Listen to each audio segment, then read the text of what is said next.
CA हैं और उन्हें बहुत अच्छी तरह पता होता है कि बजट जब बनती है तो लोगों के बीच में क्या फर्क पड़ता है और आम जनता को उससे क्या फर्क पड़ता है, आम जनता को क्या सहूलतें चाहिए और आम जनता उस बजट को कैसे देखती है। आइए हम उनसे बात करें, नितिन मनियार जी से।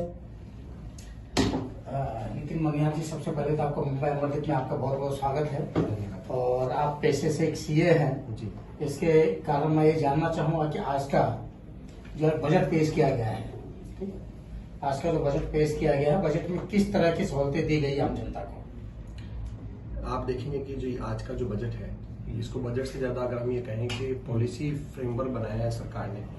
मोदी जी ने पिछले जो उनके 2 टर्म्स थे उसमें भी सेम मॉडल अपनाया था। आने वाले 5 सालों के लिए उन्होंने एक फाउंडेशन तैयार किया है। आप देखेंगे तो इसमें उन्होंने ज्यादा से ज्यादा 4 पहलुओं पे काम किया है। पहला है इंफ्रास्ट्रक्चर, महिला, किसान और युवा। युवाओं के लिए इसमें बहुत कुछ दिया गया है। उन्होंने युवाओं को इंटर्नशिप के लिए योजनाएं शुरू की है जिसको कॉर्पोरेट सोशल रिस्पॉन्सिबिलिटी से जोड़ा जाएगा, ताकि जो भारत की जो बेहतरीन 500 कंपनियां हैं वहां पे युवाओं को ट्रेनिंग दी जाएगी और वो ट्रेनिंग से फिर उनको आगे जॉब मिलेगा। इसी तरह से किसानों के लिए भी अलग अलग स्कीम का इसमें प्रावधान किया गया है। लेकिन आम जनता को जो राहत होनी चाहिए थी, जैसे गैस की सब्सिडी है, पेट्रोल की है, इसके अलावा अनाज, खाद्यान्न पदार्थ के तेल की जो रेट प्रतिदिन हाई होते जा रही है, उस पर क्या कहना चाहिए? सरकार ने एक इन्फ्लेशन को कंट्रोल करने का टारगेट रखा है जो कि 4% से नीचे है। फिर भी आज देखेंगे कि तो खाद्य पदार्थ और फ्यूल और इसमें महंगाई दर बदर बढ़ती जा रही है। सरकार पूरा प्रयास करी, लेकिन बजट में अगर स्पेशली खाली महंगाई के कंट्रोल के लिए ऐसा कुछ प्रावधान नहीं किया गया है। लेकिन ग्रोथ का जो एक सपना है सरकार का कि भारत देश टॉप 3 इकोनॉमीज में आए, अभी वो 4थे नंबर पे है, तो उसी ओर सरकार अग्रसर है। तो आपको नहीं लगता है कि सरकार को थोड़ा सा आम जनता के मुद्दे पे भी ध्यान देना चाहिए? जिस तरह पिछले 2 टर्म में उन्होंने आया, तीसरे टर्म उनकी जो सीटें गिर गई, कहीं उसके कारण तो नहीं है? हाँ, मोदी सरकार का शायद हर बार यही पैटर्न रहा है कि उन्होंने कभी भी पॉपुलिस्टिक बजट नहीं बनाए। आप देखेंगे आने वाले 6 महीनों में महाराष्ट्र सरकार का या महाराष्ट्र में विधानसभा चुनाव है, फिर भी महाराष्ट्र के लिए कोई स्पेशल पैकेज या फिर कोई लोक लुभावने वादे नहीं किए गए। उनका अभी भी फोकस डेवलपमेंट में और इंफ्रास्ट्रक्चर, किसान, रोजगारों की तरफ ही है। वो इंडस्ट्रियलाइजेशन की ओर ध्यान देना चाहते हैं, लेकिन लोक लुभावने कोई भी वादे नहीं किए गए। हालांकि सरकार अगर चाहे तो थोड़ा सा इस ओर उनको काम करना चाहिए, ताकि जो हमने देखा रिजल्ट वो उसके विपरीत हो।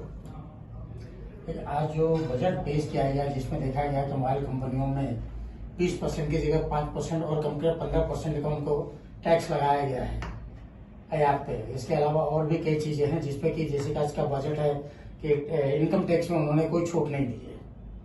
इनकम टैक्स में कोई छूट नहीं दी है, जो कि पहले का जो छूट था कि 7 लाख के बाद आपको छूट होती है, वो छूट उन्होंने नहीं किया इस बार। ये बड़ा इसमें सरप्राइजिंग है कि सरकार अब जो पुराना स्कीम है इनकम टैक्स का इंडिविजुअल लोगों के लिए, उसको धीरे धीरे बंद करना चाहती है।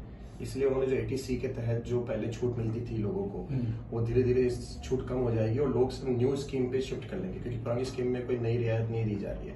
नई स्कीम में उन्होंने टैक्स स्लैब बढ़ा के अब 15 लाख तक के इनकम में अगर कोई सैलरीड आदमी है तो 17,500 का टैक्स उसको बचेगा। तो ये उन्होंने अच्छा कदम उठाया है। उसके अलावा जो फॉरेन कंपनीज हैं उनका जो टैक्स रेट है वो घटा करके 25% किया गया है।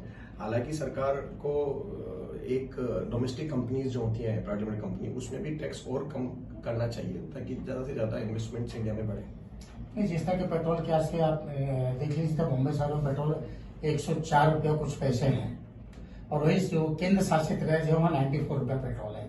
तो पेट्रोल पे जो इन्होंने जीएसटी लेकर के, अगर पेट्रोल को जीएसटी में लाए तो कुछ हद तक जनता को राहत मिल सकती है।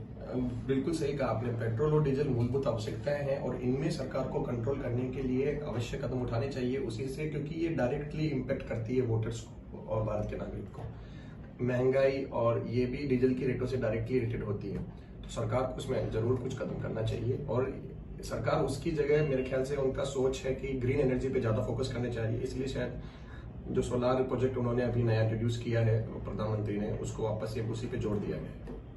नहीं, जिस तरह की आज की महाराष्ट्र गवर्नमेंट है 12 रुपया टैक्स ले रही है पेट्रोल के प्रति लीटर के दर पे, तो उस प्रति लीटर को दर को घटा करके शायद ही कुछ जनता को राहत दे सकते थे, राहत देने को मैं वही कह रहा हूँ आपसे कि आप पूरा बजट देखेंगे तो उसमें जनता के लिए कोई भी लोक भावना या डायरेक्टली जो जनता को राहत दे, ऐसा कोई भी प्रोजेक्शन नहीं किया गया है। सरकार का जो पिछले 2 टर्म में जो बजट का पैटर्न था वही सेम पैटर्न उन्होंने फॉलो किया। यानी जनता के जो होने चाहिए हाँ। मुद्दे, जिस मुद्दे पे काम करना, उस मुद्दे पे सरकार अभी ध्यान नहीं दे रही अभी है। ध्यान नहीं देती। अभी सरकार का पूरा सिर्फ फोकस उनका जो डेवलपमेंट में है, और ग्रोथ में है। इकोनॉमी को 5 ट्रिलियन बनाने का जो सपना है उसी की तरह फिर से एक पॉलिसी बनाई गई है और मुझे लगता है आने वाले 5 सालों में भी वैसा ही होगा। धन्यवाद नितिन जी। ये थे हमारे साथ नितिन मनियार जी, जो पेशे से सीए हैं, और इनसे और फिर दोबारा मुलाकात करेंगे नए मुद्दे पे लेकर के। तब तक के लिए नमस्कार। कैमरामैन मुकेश जैन के साथ उपेंद्र पंडित, मुंबई मध्य प्रदेश।